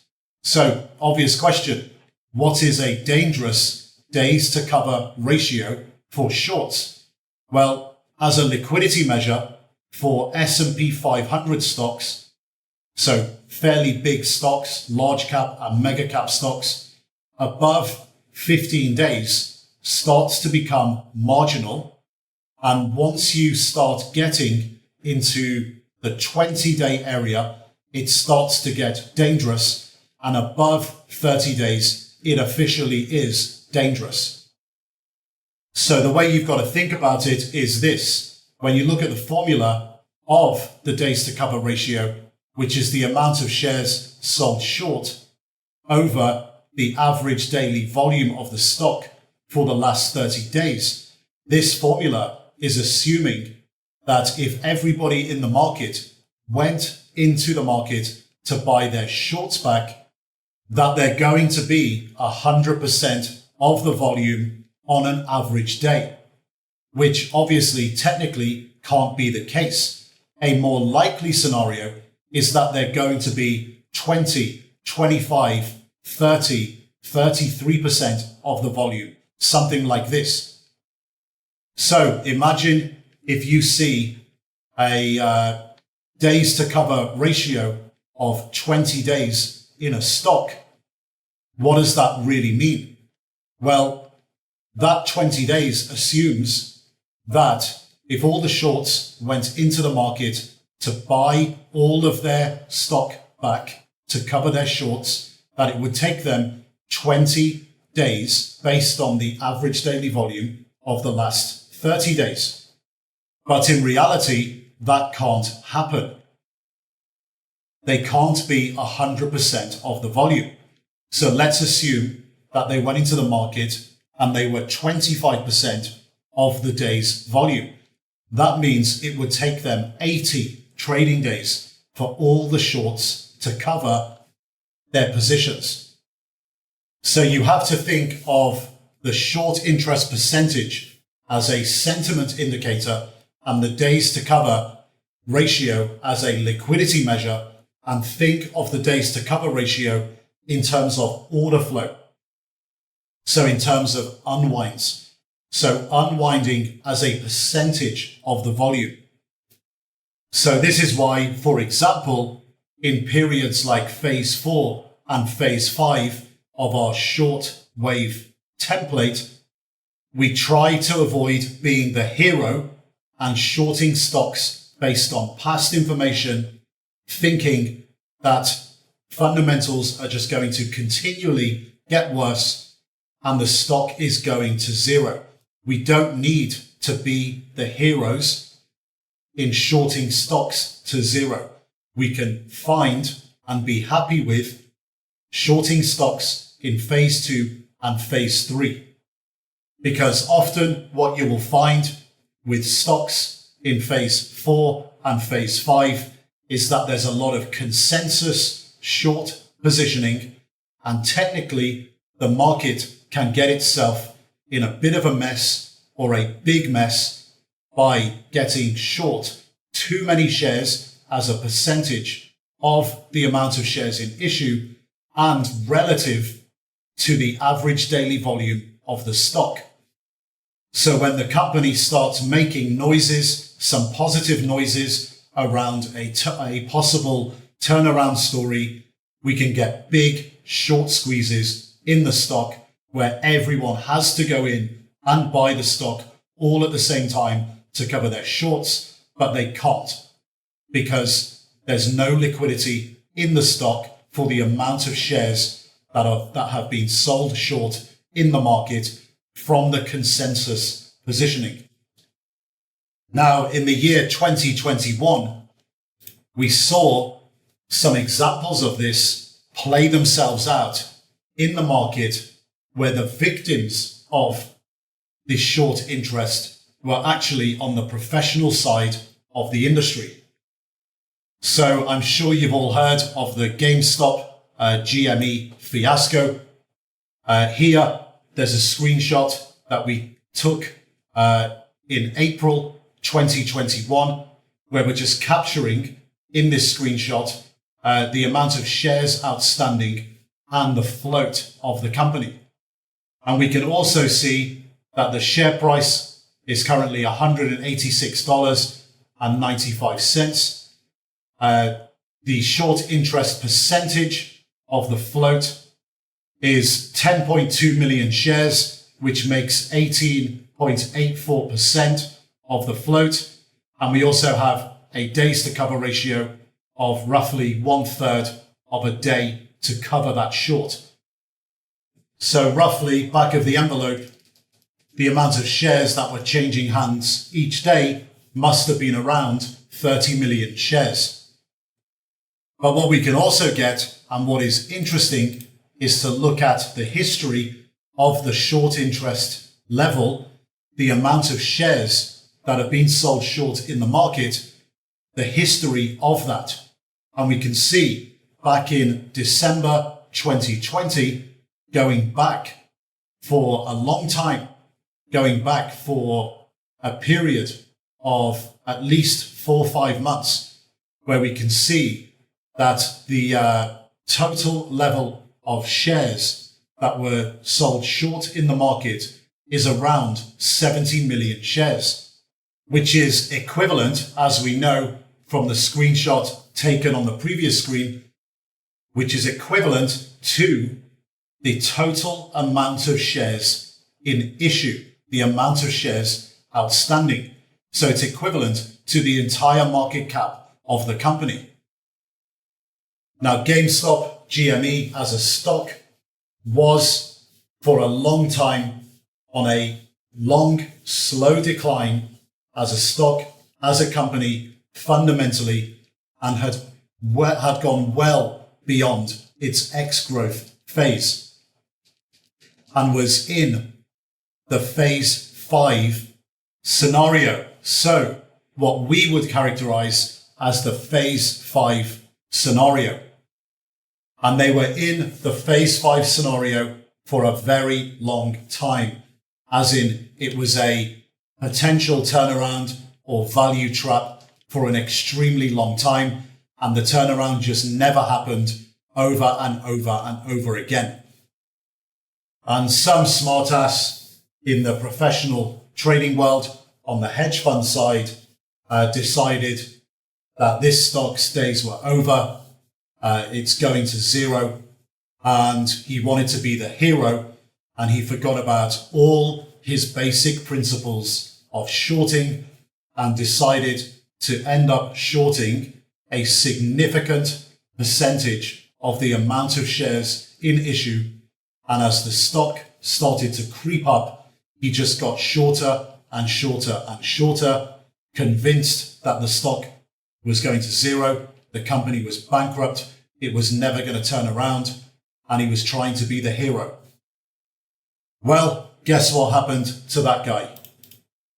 Here's the stock in January 2021. Some retail traders in the fourth quarter of 2020 got onto this and decided that GME, GameStop, presented value with some potential upside, and that there was a crowded short in the market that could be exploited. And they went and bought some stock and then distributed the trade idea on public forums. And then lots of retail traders came in to buy stock and call options. And the stock started rallying aggressively in the second week of January 2021. And just a few weeks later, the stock had gone from essentially $10, $20 a share above $400 a share. So the hedge fund that was short the majority of the shares outstanding in the market got absolutely killed, and a lot of retail traders made good money on that trade. So in October 2020, GameStop was trading below $10 a share, and at $10 a share, their market cap was around $700 million. The short interest in the stock from April 2020 to August 2020 was roughly between 50 million to 60 million shares sold short of the 70 million shares outstanding. And as we can see from the previous charts that we looked at, short interest continued to rise as the stock rose to 70 million shares.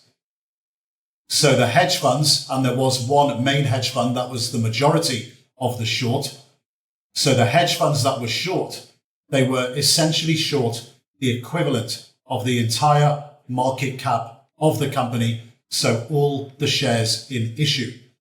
Now, being short 50 to 60 million of the 70 million shares outstanding is totally irresponsible to begin with. But even worse, they were getting shorter and shorter as the stock rose to try and defend the short and sit on the stock so it wouldn't rally and the rally wouldn't kill them. So what lessons can we take from this? Well, shorting stocks in a hole and going for the hero trade is not something we want to be involved in ever.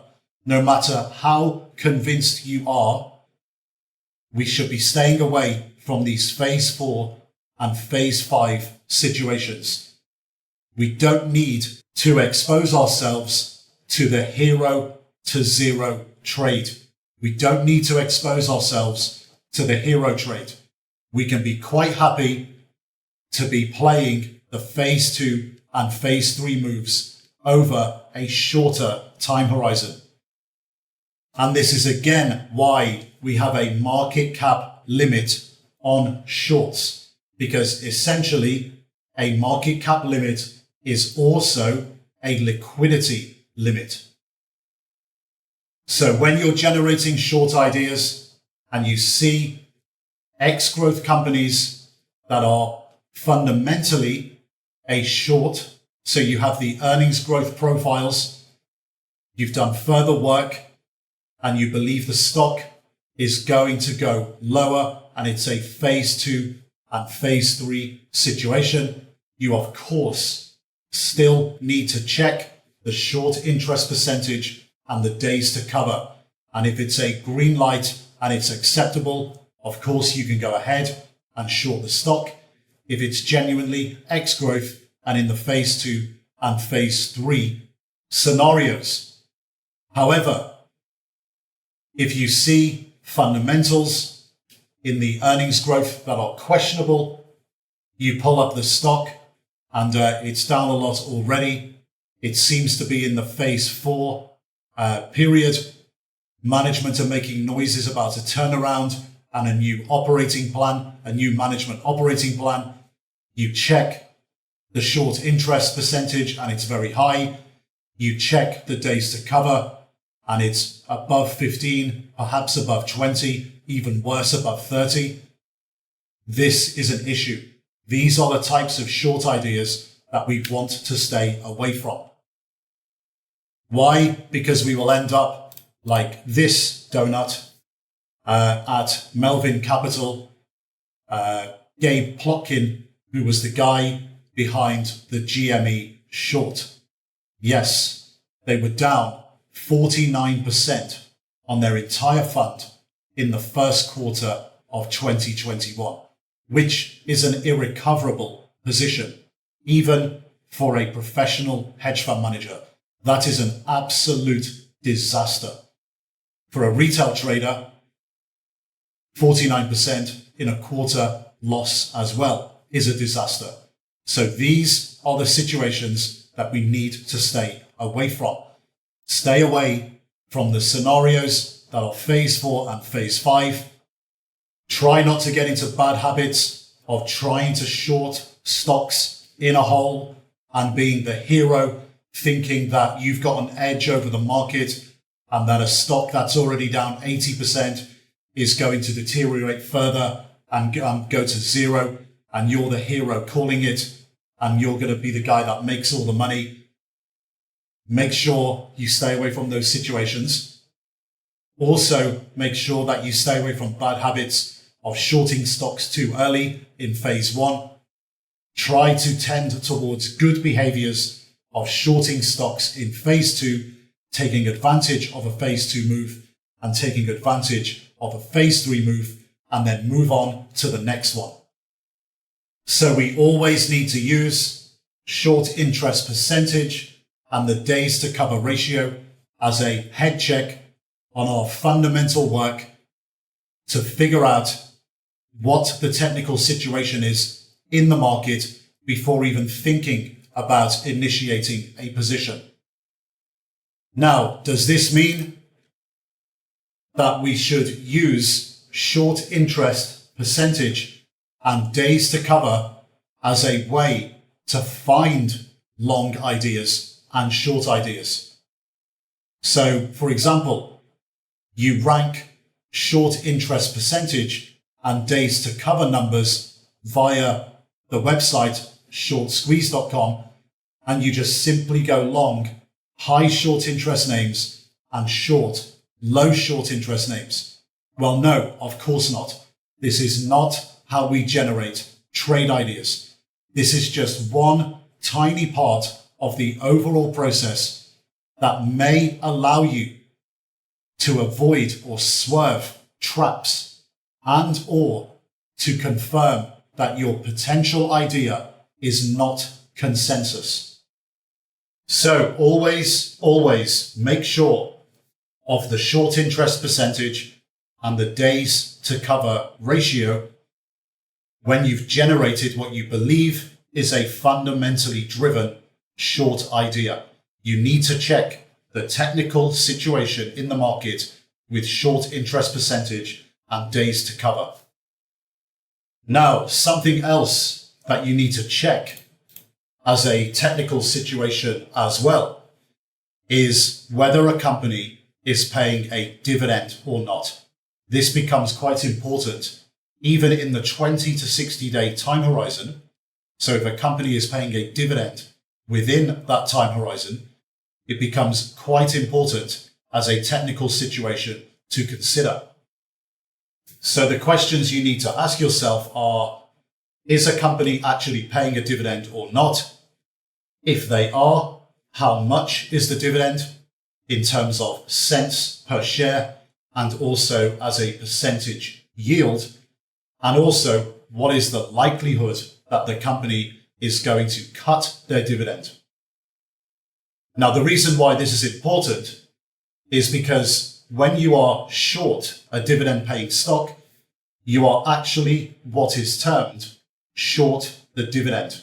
You are a borrower of stock from a stock owner, and you will owe them the dividend. Now, in reality, in your trading account, you won't actually have to physically take any action at all. The broker should do everything for you on your behalf. So running through an example, let's say we have a $100 stock that pays a dividend of $1 per quarter. So they're paying $4 over the year, $4 in total, 4% dividend yield. Now, let's say you've identified this stock as a potential fundamental short. So after all your hard work of identifying the stock as a short, you decide that you're going to short 100 shares of this $100 stock. So your position is going to be $10,000 notional or gross exposure. Now, let's say the stock goes down $10 to $90 a share before the next ex-dividend date. So this is great. This is a good situation because you're short at $100. Congratulations, you're making money. Your position is now 100 shares short at $100, showing a profit of $1,000, and your mark-to-market gross exposure is 100 shares at $90. So $9,000 notional gross exposure that's marked to market. Now, on the next quarterly ex-dividend day, you open your brokerage platform and the stock has gone what we call ex-dividend by the $1 dividend per share. And your average price that you are short, originally from 100, has now gone to $99 in the trading platform, in your trading account. And the stock opens $1 lower that day at $89. So in the new situation, what's your position? What's your profit or loss? What is your actual gross exposure? Well, your position is still short 100 shares, but now you have an average price of being short at $99. So with the stock at $89, you're still up $10 on 100 shares short. So your P&L is still up $1,000, but your gross exposure is now 100 shares mark to market at 89. So $8,900. So this is because the stock has now gone ex-dividend by $1. So they've paid out a quarterly dividend of the $1 per share. And this money leaves the company balance sheet. On the ex-dividend date, the stock adjusts lower by $1 to reflect the value of the dividend that's been paid out to the stock owners, the shareholders. So for yourself who is short as a person or entity that has a short position, you do not own the stock and therefore you don't receive the dividend, so the $1 per share. So your average price adjusts to reflect the fact that you didn't receive it. On the long side, the owner of the stock that you owe the dividend to receives the $1 per share dividend at some point in the future on the dividend payable or settlement date. And the owner of the stock has their average price adjusted down also by $1. However, they actually receive the $1 payment into their trading account at the settlement date. As the short seller, you don't receive any payment. So for the stock owner, the trade is simply a wash. There's a $1 stock adjustment and $1 average price adjustment. For a person or entity who is short, it's just an average price adjustment. So let's make this a little bit more clear. Imagine if you kept the short position on for a decade, for 10 years, what would actually happen? Well, for the company, there would be 40 $1 dividend payments made to shareholders in that period because it's a quarterly $1 dividend. So let's say the stock over the 10 years goes from $100 to $200 in terms of appreciation. Well, the owner of the shares receives $40 in dividends realized and has made $100 unrealized in terms of capital gain on the stock's appreciation. So the owner's new average price, because they're receiving all of these 40 dividends, these 40 $1 dividends, the owner's new average price is $60. So on an initial investment of 100 shares at $100, so the $10,000 notional, they've made a profit of $140 per share with 100 shares. So it's $14,000 profit on top of the $10,000 initial investment. The short seller of 100 shares over the same time period loses $40 in value of dividend value because they didn't receive the dividend as a realized payment. So the short seller's new average price is also $60, but they didn't receive any dividends. So they have an unrealized loss of $140 per share or $14,000 on the initial short of the notional $10,000. Now, on the actual ex-dividend date that a stock goes ex-dividend, typically, but not all the time, stocks will go higher than their ex-dividend adjustment price. And this is mainly because a lot of shareholders elect to automatically reinvest the dividend back into the stock. So from the example that we've been going through, the owner that received the $100 dividend when the stock was at $89 at the ex-dividend adjustment price, they may have elected to automatically buy one share at $89. Now, if all the owners of the stock do this, then the stock will likely not go down on the ex-dividend date and will be up, potentially when even buyers break limit. So we term this by saying the stock went ex-dividend well. So on the ex-dividend day, the stock actually went up above the ex-dividend adjustment price. If the stock closes lower than the adjustment price of $89, we term this as the stock went ex-dividend badly. So a stock can go ex-dividend well, or badly for multiple other reasons. There are many variables at play here. So for example, when the US stock market is closed, if a company or a stock is going ex-dividend the following day, and overnight, for example, overseas markets, the wider stock markets, may have just been up really big overnight, and the stock could just open up the next day in the US at $92 with a dividend adjustment price of $89. So it could be up $3 on the ex-dividend day for that reason. It doesn't really matter what the reason is. If the stock closes on the ex-dividend day above $89, so our ex-dividend adjustment price, the stock still went ex-dividend well. Below $89, the stock simply went ex-dividend badly. So does this mean, as a short seller, that you should always avoid being short dividend paying stocks? Well, no, of course not.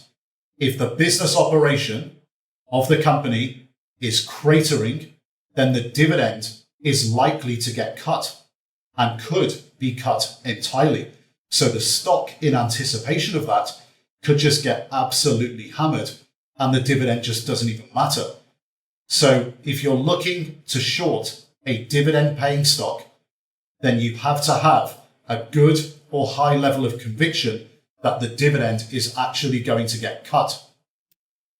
So as with short interest percentage and with the days to cover ratio, we have to have a head check also for the technical situation in the market with the company's dividend, if they're paying a dividend at all. And we need to ask ourselves the pretty serious questions that are actually very simple and straightforward to answer. Firstly, is the company paying a dividend? Secondly, how much? And third, what is the likelihood that the company is going to cut the dividend? So we must have this process in place as a head check, additional to short interest and days to cover, to make sure we're happy being short a stock that actually pays a dividend and the amount of the dividend and the likelihood. So we're actually happy that we're doing it. So have your fundamentally driven short trade idea in place. Check the short interest percentage. Check the days to cover ratio. Check the dividend situation. Are they paying a dividend? How much? And what's the likelihood that they're going to cut the dividend based on my analysis of the business operation? If all of those are in place and you're happy with the situation, you're happy with the fundamentals and happy with the short interest, days to cover and dividend situation, then your short trade idea probably has a green light. But remember, we still have a lot more work to do in the trade idea generation process for shorts and as well as longs. We don't just get our trade ideas by ranking for earnings growth and then go long and short stocks based on that. We obviously have to do a lot more work on the companies to see what's behind earnings growth, valuation, etc. Remember, when we're looking at the earnings growth profiles in a sector, like we have done and characterized the earnings growth profiles in this video from a short perspective through a short lens, this is an identification process. We continue to do more work once we have identified what we believe to be negative outliers in a particular sector, and our further work will determine whether we believe our trade idea is actually a green light and is actually a short. So let's summarize everything here for short idea processing. So for our quant processes on identifying potential short ideas, we outlined the earnings growth profiles that we look for. Now, sequentially negative earnings growth is ideal, in quotes, on paper. However, in a GDP growth environment, it is much harder to find than if we were in a GDP slowdown or an expected GDP contraction environment. In addition to that, we also have to consider that if EPS growth expectations have already been set in the market at sequentially negative as a profile, it is very likely that the stock has already moved quite a bit lower. What we want to be doing as traders is targeting the phase 2 and phase 3 scenarios on the journey of a stock falling. We will most probably find ourselves going for the next best thing after sequentially negative earnings growth profiles in our list. So cases number 2, 3, 4, and 5, as long as we are in what we characterized as a phase 2 or phase 3 scenario of stock price decline on its journey on the way down. We also have to add market cap filters on our shorts to avoid making the rookie errors of, for example, like shorting stocks in a hole and going for the zero to hero trade. Additionally, we have to overlay our fundamental work with technical factors in our process in the quant phase. For example, checking the short interest, days to cover ratio, and the dividend situation. Most importantly, out of the technical factors, we want to make sure that we are not exposing ourselves to high levels of short interest and high days to cover, which basically is a warning sign that we could be entering or getting sucked into consensus market positioning. So high levels of short interest that indicate extreme bearish sentiment that's already occurring in the market.